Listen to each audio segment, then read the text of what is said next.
नमस्ते छात्रों। मुझे लगता है कि पिछले सत्र में भावनाओं के बारे में जानने के बाद आप अपनी भावनाओं को अच्छी तरह पहचानने लग गए होंगे।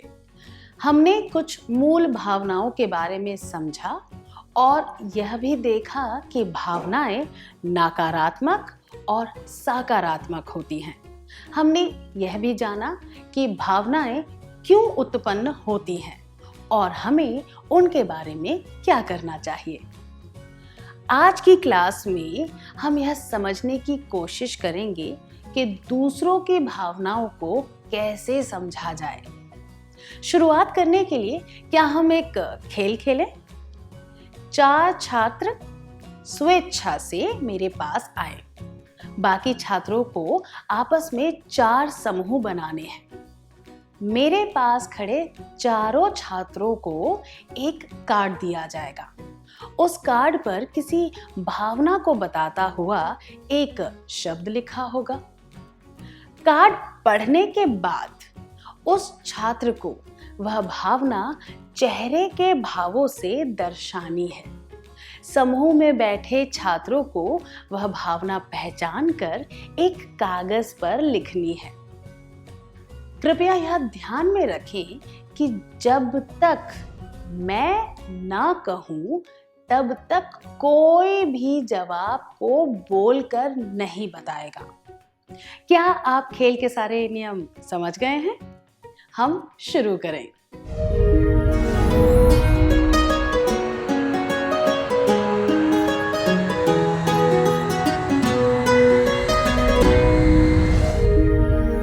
यह मजेदार था ना? आपने भावनाओं को कैसे पहचाना? भावनाओं को सही पहचानने के लिए आपको किस चीज से मदद मिली? आपने सामने वाले छात्र के चेहरे को ध्यान से देखा। उसके चेहरे पर भावों से आपने वह भावना पहचान ली। सही है। हमने ये कहावत तो सुनी ही है, चेहरा सब कुछ बता देता है। हम किसी व्यक्ति के चेहरे से, खास तौर पर उसकी आंखों से यह पता लगा लेते हैं कि उस व्यक्ति के मन में क्या चल रहा है। इसीलिए अक्सर ये कहा जाता है कि जब आप किसी से बात करें तो उससे नजरें मिलाएं। इससे हमें यह समझने में मदद मिलती है कि वह व्यक्ति क्या महसूस कर रहा है। भावनाएं तुरंत पता चल जाती हैं और आसानी से फैलती हैं। उदाहरण के तौर पर, अगर आप किसी को देखकर मुस्कुराएंगे तो वह भी आपको देखकर मुस्कुराएगा। अगर आपके माथे पर शिकन होगी तो सामने वाला भी आपको देखकर खुश नहीं होगा। इसीलिए हमें खुद की और दूसरों की भावनाओं को समझने की जरूरत है। हम दूसरों की भावनाओं को कैसे समझेंगे?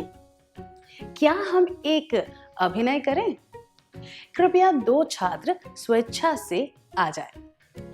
मैं आपको परिस्थिति समझाती हूँ। माँ किसी काम में व्यस्त है और बेटे से मदद मांगती है। बेटा अभी अभी स्कूल से वापस आया है। वह माँ की बातों पर ध्यान नहीं देता और खेलने में लग जाता है। बेटा उसकी बातों पर ध्यान नहीं दे रहा है, इसीलिए माँ परेशान हो रही है और अब उसे गुस्सा भी आ रहा है। क्या आप दोनों यह करके दिखा सकते हैं?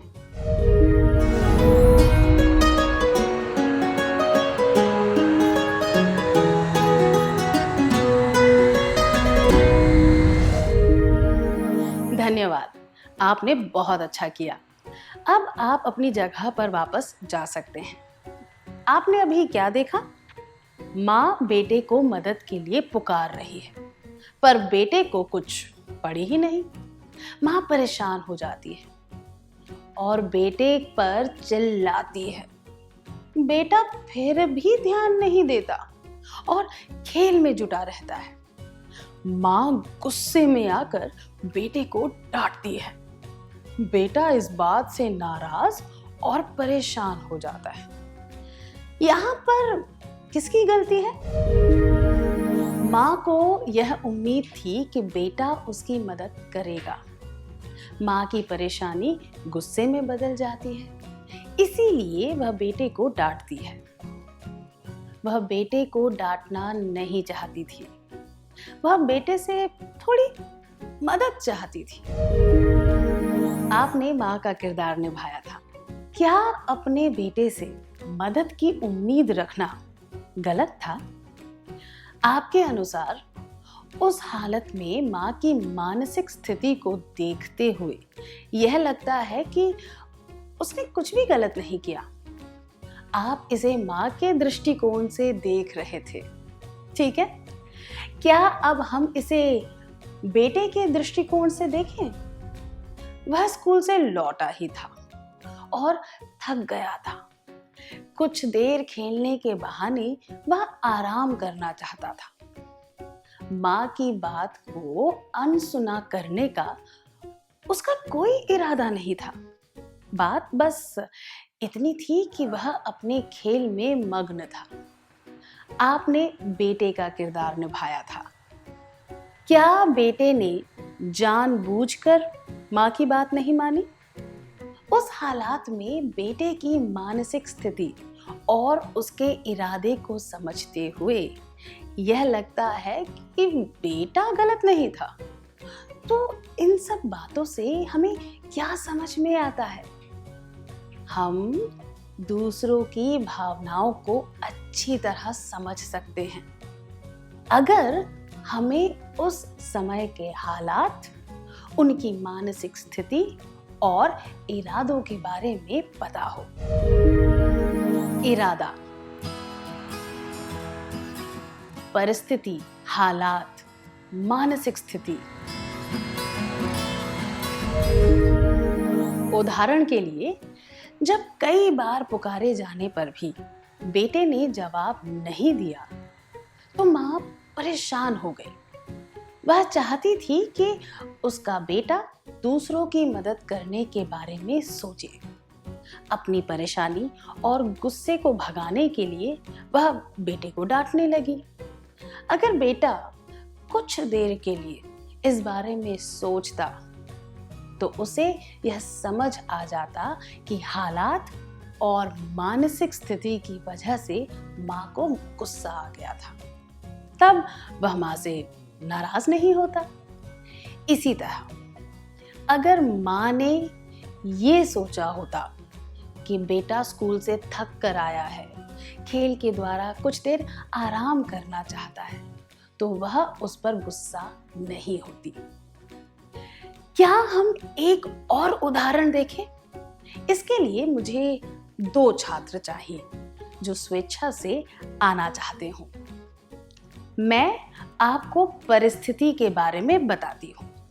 एक शिक्षिका ने किसी छात्र को कोई कविता याद करने के लिए बार-बार कहा। जब भी कविता सुनाने की बारी आती, तब वह छात्र बिना कुछ कहे खड़ा रहता है। शिक्षिका परेशान होकर उसे सजा देती है।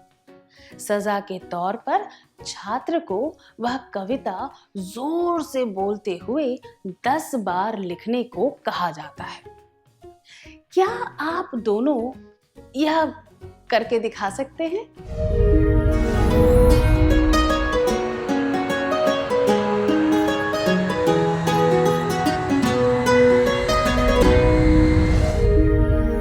इसे अच्छी तरह करने के लिए शुक्रिया। कृपया अपने स्थान पर वापस बैठ जाएं। आप सबने यह अभिनय देखा। इसके आधार पर आप मुझे बताइए कि शिक्षिका की परिस्थिति क्या थी। इनमें से सही जवाब चुनिए। 1. कई बार कहे जाने के बावजूद छात्र ने कविता याद नहीं की थी। 2. छात्र ने कविता याद की थी पर शिक्षिका को उसके बारे में पता नहीं था। 3, छात्र एक उचित कारण बताता है उसने कविता याद क्यों नहीं की थी।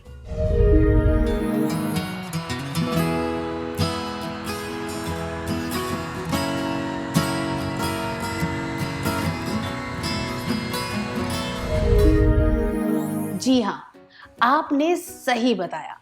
यहाँ पर छात्र ने कविता याद नहीं की थी और उसके पास कविता याद ना करने की वजह भी नहीं थी। कई बार कहे जाने के बावजूद छात्र ने कविता याद करने की कोशिश नहीं की।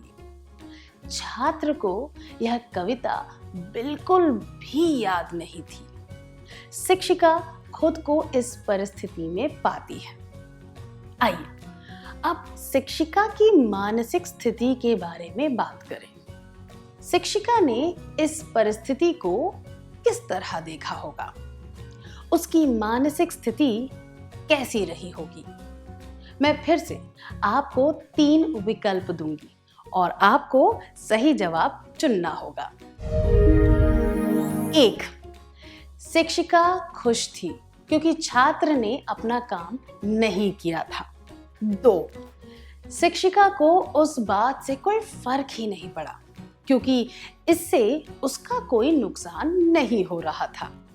3, शिक्षिका परेशान थी क्योंकि छात्र ने उसकी बात नहीं मानी थी।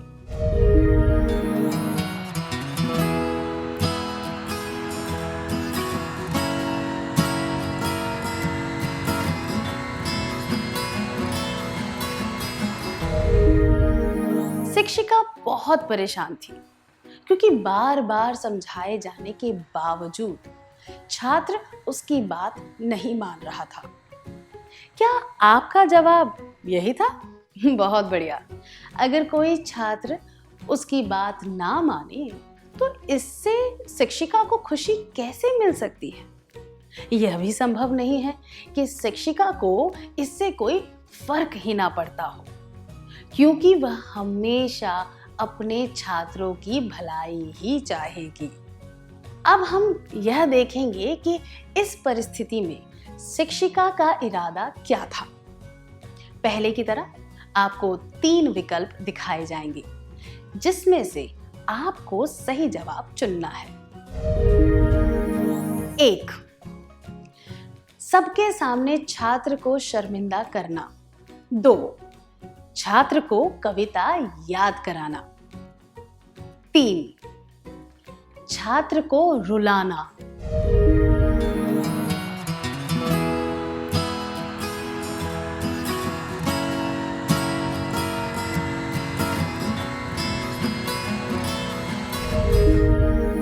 सही कहा आप सबने।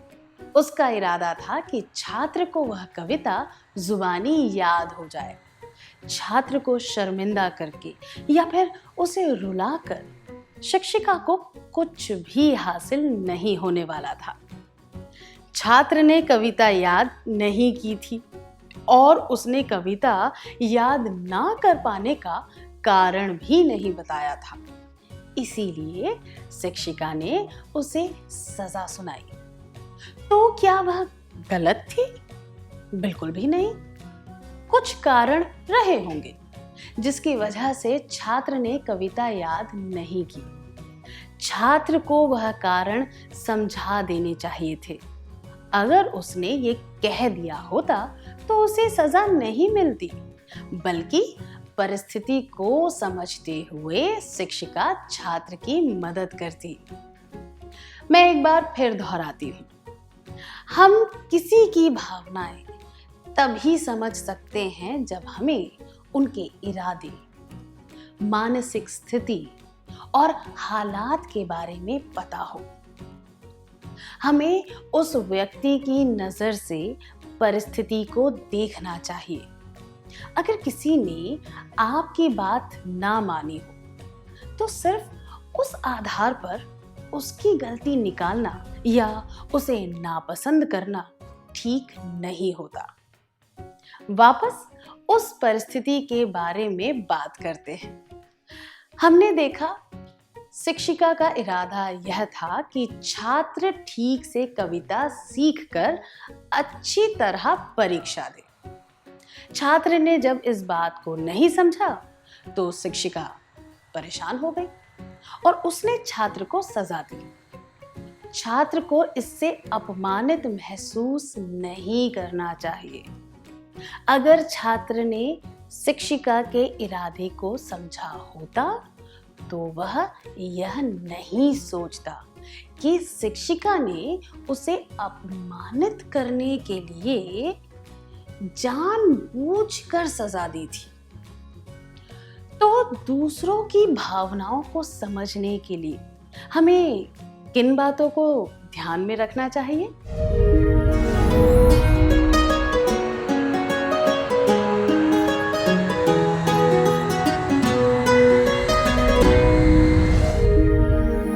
हमें लोगों के इरादे, मानसिक स्थिति और हालात के आधार पर उनकी भावनाओं को समझना चाहिए।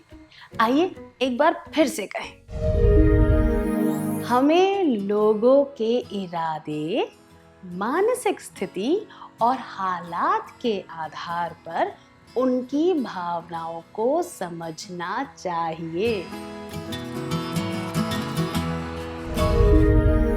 हमने अब तक जो भी सीखा, क्या उसे एक गीत के माध्यम से याद कर लें? कृपया खड़े हो जाइए।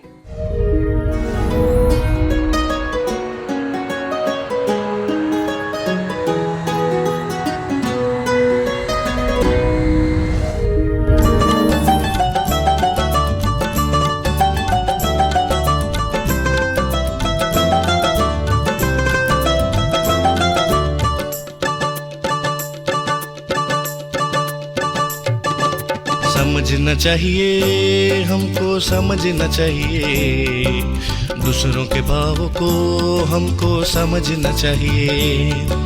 समझना चाहिए, हमको समझना चाहिए, दूसरों के भावों को हमको समझना चाहिए। जानना चाहिए, हमको जानना चाहिए, उसके संयोग कैसे हैं हमको जानना चाहिए। जानना चाहिए, हमको जानना चाहिए, उसके संयोग कैसे हैं हमको जानना चाहिए। समझना चाहिए, हमको समझना चाहिए, दूसरों के भाव को हमको समझना चाहिए। खबर रखनी है, हमको खबर रखनी है, उनके इरादे क्या हैं उसकी खबर रखनी है। खबर रखनी है, हमको खबर रखनी है, उनके इरादे क्या हैं उसकी खबर रखनी है। समझना चाहिए, हमको समझना चाहिए, दूसरों के भावों को हमको समझना चाहिए। एहसास करे, हम एहसास करें, उनकी मनोदशा क्या है उसका एहसास करें। एहसास करें, हम एहसास करें, उनकी मनोदशा क्या है उसका एहसास करें। समझना चाहिए, हमको समझना चाहिए, दूसरों के भावों को हमको समझना चाहिए। समझ जाए हम, समझ जाए हम, अगर समझे हकीकत यही न्याय है। समझ जाए हम, समझ जाए हम, अगर समझे हकीकत यही न्याय है। समझना चाहिए, हमको समझना चाहिए, दूसरों के भाव को हमको समझना चाहिए। समझना चाहिए, हमको समझना चाहिए, दूसरों के भावों को हमको समझना चाहिए।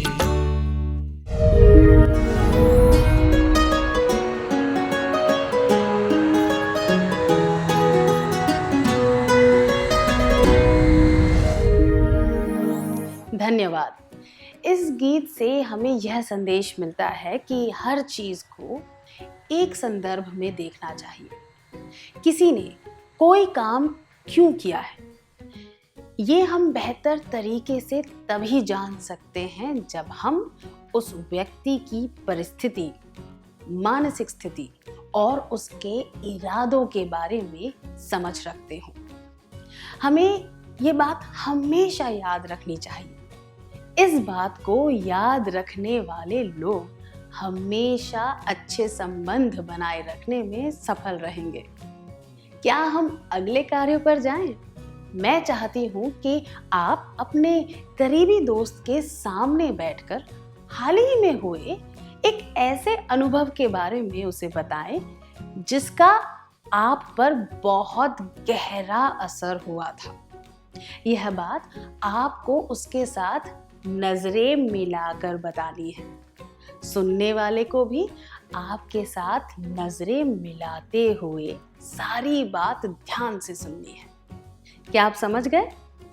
उदाहरण के लिए, अगर कुमार और प्रकाश दोस्त हैं तो प्रकाश को सारी बात ध्यान से सुननी है और उसकी आंखों को भी देखते रहना है। समझ गए? आप तैयार हैं?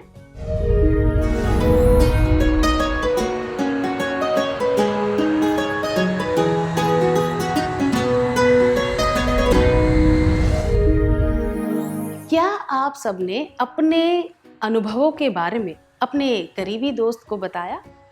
अब इस कार्य के अगले भाग पर चलते हैं। अब हम अदला बदली करेंगे। जिन्होंने बात सुनी थी, अब वे अपनी बात कहेंगे।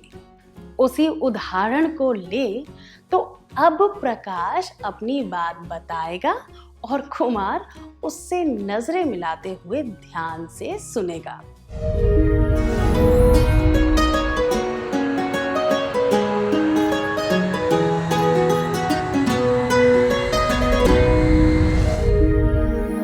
अब आपको कैसा लग रहा है? क्या ऐसा लग रहा है जैसे दिमाग से कोई बोझ उतर गया हो? बहुत अच्छा। जब हम किसी करीबी दोस्त को अपने दिमाग में चल रही परेशानियों के बारे में बताते हैं तो हमें हल्का महसूस होता है कि नहीं? उसी तरह जब कोई अपनी परेशानियां हमारे साथ बांटता है तब हमें भी उसकी बात ध्यान से सुननी चाहिए ताकि उसे भी राहत महसूस हो। जब हमारे दोस्तों को अच्छा महसूस होता है तो हमें भी संतुष्टि मिलती है ना?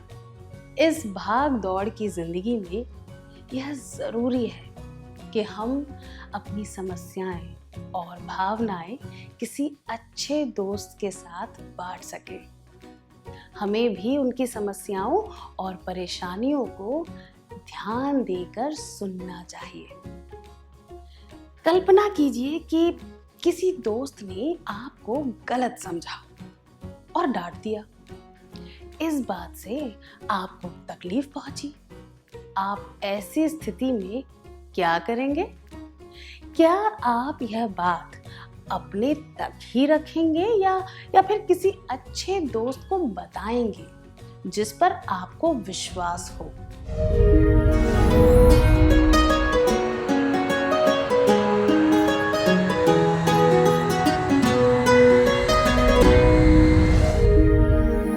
हमें अपनी परेशानी और चिंता ऐसे लोगों के साथ बांटनी चाहिए जिन पर हमें विश्वास हो। आइए एक बार फिर से कहें, हमें अपनी परेशानी और चिंता ऐसे लोगों के साथ बांटनी चाहिए जिन पर हमें विश्वास हो।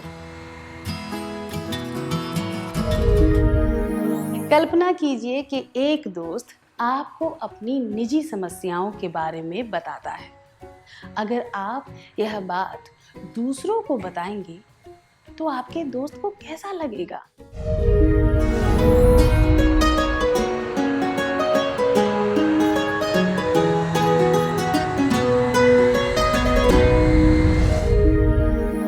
हमें कभी भी किसी की निजी परेशानियों और भावनाओं के बारे में दूसरों को नहीं बताना चाहिए।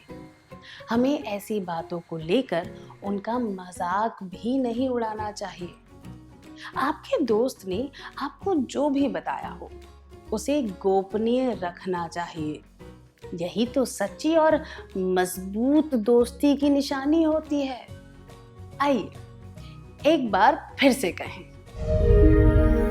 हमें कभी भी किसी की निजी परेशानियों और भावनाओं के बारे में दूसरों को नहीं बताना चाहिए। हमें ऐसी बातों को लेकर उनका मजाक भी नहीं उड़ाना चाहिए। आपके दोस्त ने आपको जो भी बताया हो, उसे गोपनीय रखना चाहिए।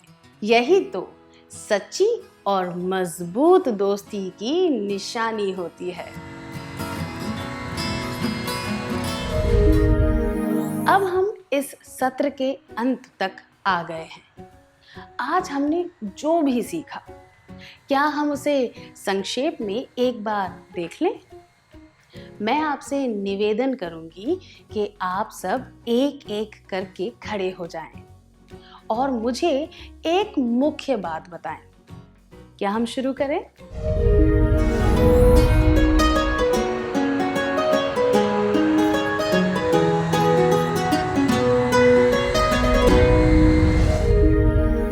भावनाएं बड़ी आसानी से फैलती हैं। हमें अपनी और दूसरों की भावनाओं को समझना चाहिए। हमें लोगों के इरादे, मानसिक स्थिति और हालात के आधार पर उनकी भावनाओं को समझना चाहिए। किसी ने हमारी बात ना मानी हो तो सिर्फ उस वजह से हमें उनको नापसंद नहीं करना चाहिए, ना ही उनमें गलतियां निकालनी चाहिए।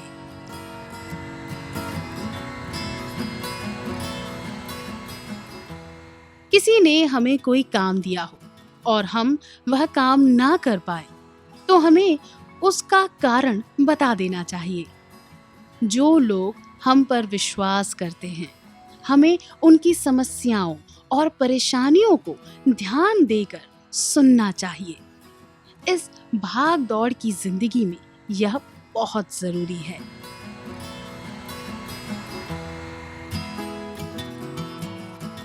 दूसरे लोग अगर हमें अपनी निजी समस्याएं बताएं, तो यह बात हमें अपने तक ही रखनी चाहिए। ऐसी बातों को हमें उनके खिलाफ इस्तेमाल नहीं करना चाहिए।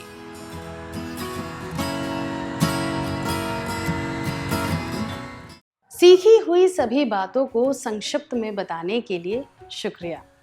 क्या हम एक कार्य करें जिससे ये बातें हमेशा याद रहे? यहाँ कुछ प्रश्न दिए हैं, आपको इनका उचित उत्तर चुनना है।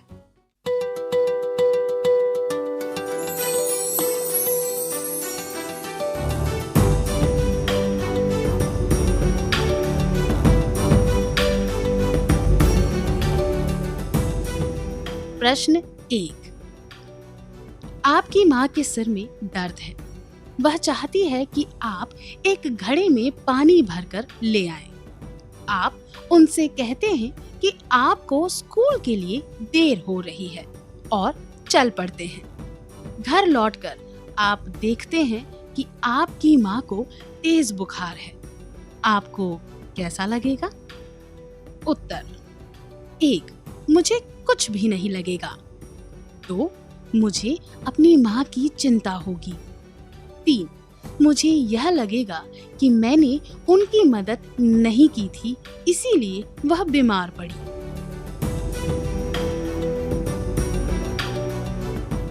2, आप परेशान हैं क्योंकि गृह कार्य पूरा नहीं करने की वजह से आपको सजा मिली।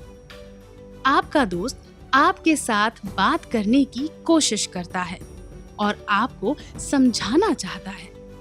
आप उस पर बरस पड़ते हैं। वह दंग रह जाता है। कुछ देर बाद आपके मन में कैसे विचार आएंगे? उत्तर: 1, शिक्षिका ने मुझे मेरी गलती के लिए सजा दी थी, पर मेरा दोस्त मेरी भावनाओं को समझे बिना ही मुझसे बात करने की कोशिश कर रहा था, वह इसी के काबिल है। 2. क्या गृह कार्य नहीं करना कोई जुर्म है? क्या इसके लिए सजा मिलनी चाहिए? मैं पहले ही इतना परेशान हूँ और वह मुझसे बात करने चला आया। मैंने उसके साथ जो किया वह सही था। 3. सजा मिलने पर मेरी तरह मेरा दोस्त भी परेशान हुआ होता।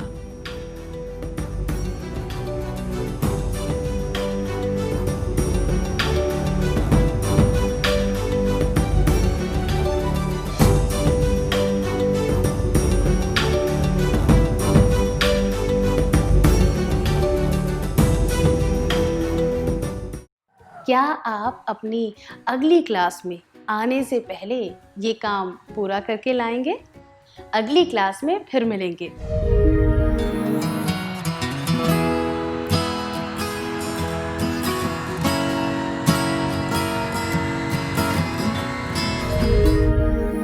नमस्ते छात्रों, क्या हम पिछली क्लास में दिए गए प्रश्नों के उत्तर जांच लें?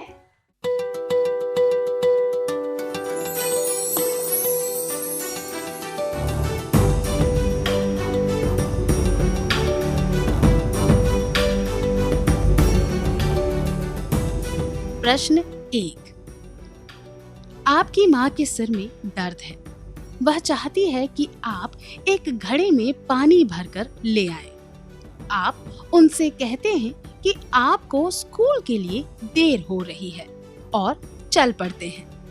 घर लौटकर आप देखते हैं कि आपकी माँ को तेज बुखार है। आपको कैसा लगेगा? यह जवाब मुझे कुछ भी नहीं लगेगा बताता है कि आपने अपनी माँ की भावनाओं को समझा नहीं है, इसीलिए यह उत्तर उचित नहीं है। यह जवाब मुझे अपनी माँ की चिंता होगी दर्शाता है कि आपको केवल अपनी माँ की वर्तमान स्थिति की चिंता है। यह उत्तर भी सबसे उचित नहीं है, जबकि यह जवाब मुझे यह लगेगा कि मैंने उसकी मदद नहीं की थी, इसीलिए वह बीमार पड़ी, सबसे उचित है। इससे पता चलता है कि आप अपनी माँ की परिस्थिति, उनकी मानसिक स्थिति और उनका इरादा ठीक से समझ गए हैं। आपका उत्तर क्या है?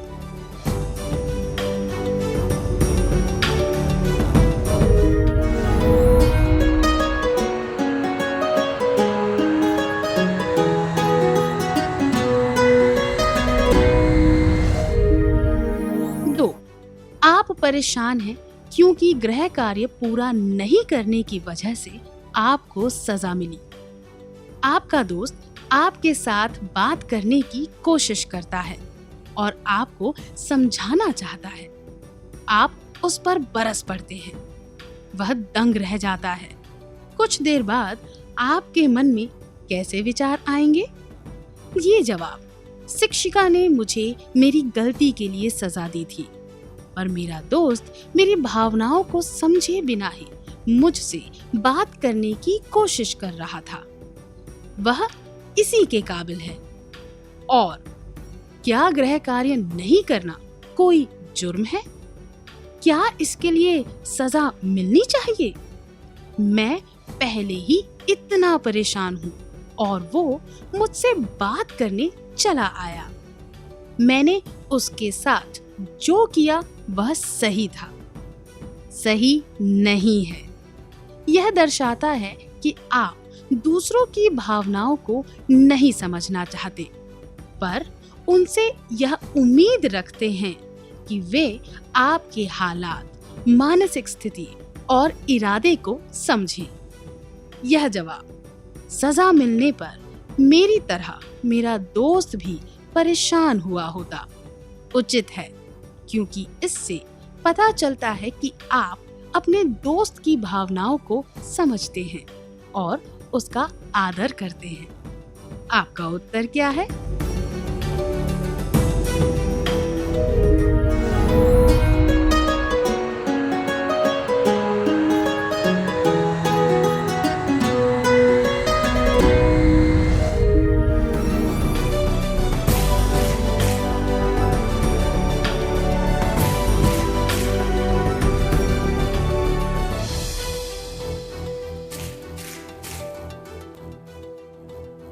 अगर आपके उत्तर सही थे तो आपको बधाई हो, अगर सही नहीं थे तो अगली बार और अच्छा करिएगा।